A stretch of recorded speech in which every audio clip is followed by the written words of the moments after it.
அண்மை செய்தி. திருப்புவனம் அஜித் கொலை வழக்கில் சிபிஐ தாக்கல் செய்த முதற்கட்ட குற்றப்பத்திரிகையில் குறை என ஒரு அண்மை செய்தியை தற்போது பார்த்து வருகிறோம். மேலும் விவரங்களோடு இணைகிறார் செய்தியாளர் நவநீத கிருஷ்ணன். வணக்கம் நவநீத கிருஷ்ணன், விவரங்கள்.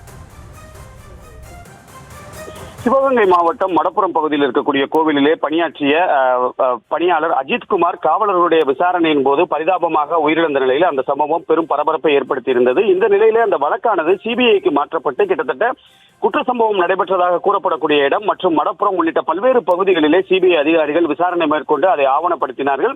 இந்த வழக்கானது சென்னை உயர்நீதிமன்ற மதுரை அமர்விலே நடைபெற்று வரக்கூடிய வேளையிலே அந்த குற்றம் சாட்டப்பட்டதாக கூறப்படக்கூடிய அந்த காவலர்கள் அனைவரும் ஏற்கனவே சிறையில் அடைக்கக்கூடிய நிலையிலே தற்போது சிபிஐ தாக்கல் செய்த குற்றப்பத்திரிகையை நீதிமன்றம் திருப்பி அனுப்பி இருப்பது பரபரப்பை ஏற்படுத்தியிருக்கிறது. சுபா, குறிப்பாக மடப்புறம் காவலாளியாக இருக்கக்கூடிய அஜித்குமார் கொலை வழக்கில் சிபிஐ தரப்பிலே தாக்கல் செய்த முதல் கட்ட அந்த குற்றப்பத்திரிகையில் பல குறைகள் இருப்பதாகவும் மாவட்ட நீதிமன்றத்தில் அவை நீதியரசர்கள் மூலமாக தற்போது திருப்பி அனுப்பப்பட்டிருக்கிறது. மேலும் குறைகளை திருத்தம் செய்து மீண்டும் தாக்கல் செய்ய சிபிஐக்கு நீதிமன்றமானது உத்தரவு பிறப்பித்திருப்பது குறிப்பிடத்தக்கது. சுபா,